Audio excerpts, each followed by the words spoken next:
নন্দীগ্রামে ভূমি উচ্ছেদ প্রতিরোধ কমিটির ব্যানারে আলাদা আলাদা শহীদ স্মরণ সভা করল তৃণমূল এবং বিজেপি।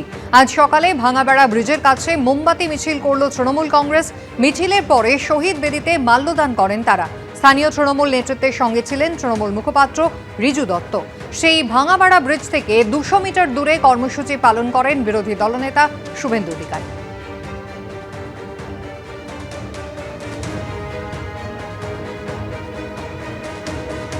আমরা 2008 সাল থেকে এই দিনটি উদযাপন করি। অনেক বাধা বিপত্তির মধ্য দিয়ে আমরা শুরু করেছিলাম। আগামী দিনে নিশ্চয়ই যে কথা দেবাশিস ভাই বলছিল, প্রকৃত পরিবর্তন, সেই প্রকৃত পরিবর্তন এলে এই পরিবারগুলি সামগ্রিকভাবে এলাকার মানুষ তারা শান্তি পাবে, তারা খুশি হবে। এই আন্দোলনে সবচেয়ে বড় বেনিফিশিয়ারির নাম কি? সবচেয়ে বড় বেনিফিশিয়ারির নাম হলো এই রাজ্যের মুখ্যমন্ত্রী মমতা বন্দ্যোপাধ্যায়। সবচেয়ে বড় বেনিফিশিয়ারি। আপনি যদি নিজের দলের মুখ্যমন্ত্রী হতেন, আপনার জনপ্রিয়তা হতেন, তাহলে 2001 সালে আপনি মুখ্যমন্ত্রী হতেন। আর নন্দীগ্রামের জন্য আপনি মুখ্যমন্ত্রী হয়েছেন, তাই আপনাকে 13 বছর অপেক্ষা করতে হয়েছে। 98 সাল থেকে 2011 সাল। আপনি 1,08,000 ভোট পেয়েছেন। একদিন নন্দীগ্রামে আসেননি গত 5 বছরে। নন্দীগ্রামের মানুষের খোঁজ নেননি, আপনি তাদের খবর রাখেননি। উল্টে কি করেছেন? আন্দোলনের নেতাদের নামে কেস তুলে দিয়েছিলেন।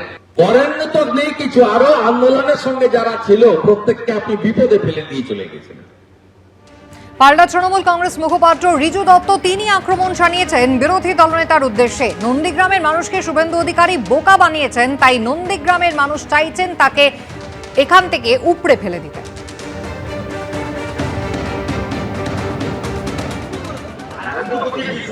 দেখুন, নন্দীগ্রামের মানুষকে বোকা বানিয়ে এক বাটপার লোডশেডিং করে এই শহীদ যারা নিজেদের আত্মবলিদান দিয়েছেন নন্দীগ্রামের মাটির জন্য, তাদের লাশের ওপর দাঁড়িয়ে এখন বিধায়ক হয়েছে, বিরোধী দলনেতা হয়েছে। নন্দীগ্রামের মানুষ 5 বছর ধরে খুব ভুগেছে, খুব কষ্টে আছে।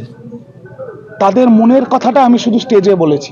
নন্দীগ্রামের মানুষ চাইছে যাতে নন্দীগ্রাম পাপ মুক্ত হয়, আর সে পাপের নাম শুভেন্দু অধিকারী। নন্দীগ্রামের মানুষ চাইছে যাতে নন্দীগ্রাম আবার স্বাধীন হয়, যেভাবে বাংলা স্বাধীন হয়েছে।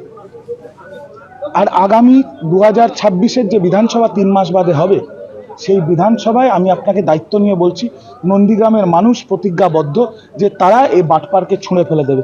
আপনারা ভাবতে পারছেন আজকে পবিত্র 7ই জানুয়ারি, যেদিন হারমাদরা গুলি করে খুন করেছিল এখানের মানুষকে, আর আজকে যারা খুন করেছিল তাদের গাড়ি করে সিকিউরিটি দিয়ে সিআরপিএফ নিয়ে এসকর্ট করে তাদের সেই খুনিদের নিয়ে এসে শহীদ বেদিতে মাল্যদান করবে। এর থেকে বড় অপমান কিছু আছে শহীদদের? এবিপি আনন্দ, এগিয়ে থাকে, এগিয়ে রাখে।